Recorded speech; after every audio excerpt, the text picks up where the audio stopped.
ROCKSTAR Guitars. This is Johnny Zostant.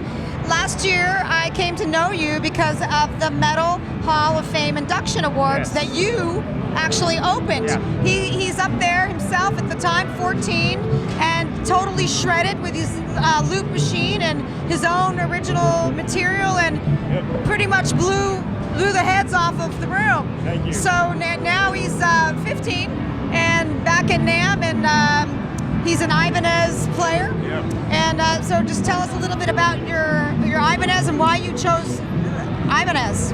Well, I played SGs, and I always loved SGs, and I still do. Like I'd play an SG any day, because they're really heavy, they're fast, and then I was like, one day I just wanted to try something new. You know what I mean? I wanted to see what else was, out. So I knew Ibanez obviously was a massive company, and I knew, if millions of people played them, they have to be pretty awesome. So I looked through a bunch, I tried a bunch out, and this one's the one I ended up with.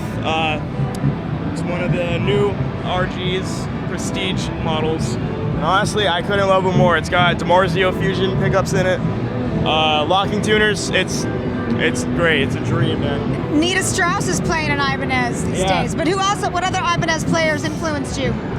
I'm trying to think, man. I mean, my whole life I've grown up, even people around that I played with, I've always been friends with people that play Ibanez. But your whole life is pretty short. Yeah, 15 years, but yeah, I mean, so. Like Satriani, I mean. Yeah, but I mean, Satriani is one of the guys that shaped me wanting into play. Paul Gilbert, Steve Vai, all the greats, they're the reason that this is what I'm holding right now, so. So now how is this influencing the material that you're writing now? Because you were on that SG and you had that killer song. What's the title? It was either Play the Fool or Bulletproof. Bulletproof. You got to check out Bulletproof. I love that song. It's a solo piece that he wrote entirely on his own and filmed the video with his iPhone. And it's just killer, and the energy in it, and the originality. It was just really, and the heaviness of it. So now, how is the Ibanez is different from that heavy SG? So I'm starting to realize, I like a lot of newer synth type elements, like texture stuff like that. Because you're a solo player. Yeah, so I'm starting to add a lot of that kind of stuff, and my music is starting to kind of come. When I originally started writing stuff, it was kind of more like old school metal type stuff, and now it's still got all that kind of sleaze, if you will, from the old stuff, but it's very modern, it's very heavy. So what's your writing process now? Like at your age, I'm intrigued, like how you've created such heavy riffs. So you're like Zach Wilde, and come on, tell us your process and how you discovered to write the way you do. Well, normally what'll happen is a few songs I have out, there's one song I have out right now, it's called Play the Fool, and the main riff for it, the opening riff I've had since I was in 5th grade.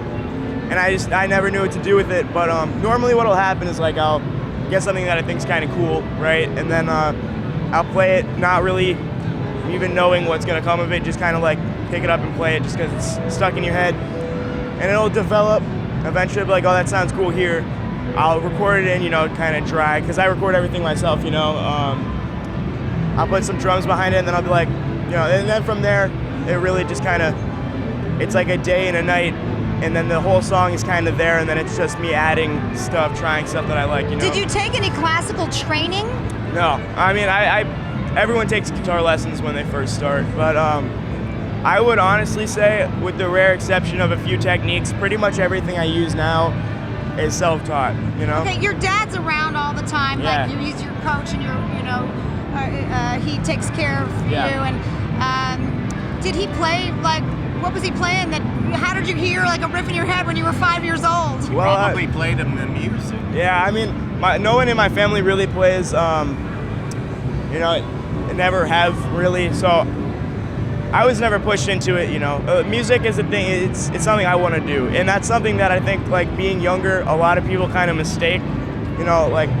My parents aren't pushing me to do this. I'm not trying to be like the Disney kid, I want to do this for my life.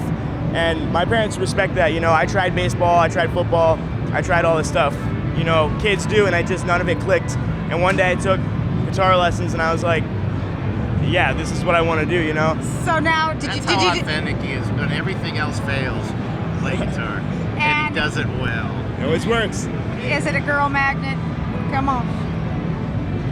It wasn't originally, but now I'm older. I'm in high school. So yeah, yes. Yeah. Girls like guitar, man. Really? I always did. I was always into the guitar guys instead of the lead singers.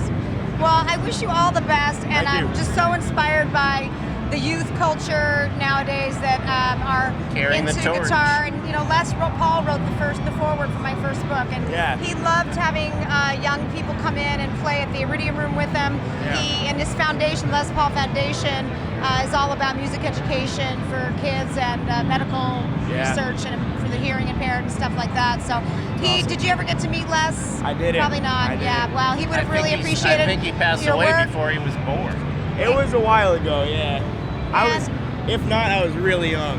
He just would give you a hard time and say, "Where's your Gibson?" Yeah. But he'd let you play your Ibanez on stage. Where's your Gibson? Yeah. Thanks, Lots man. of luck. Thank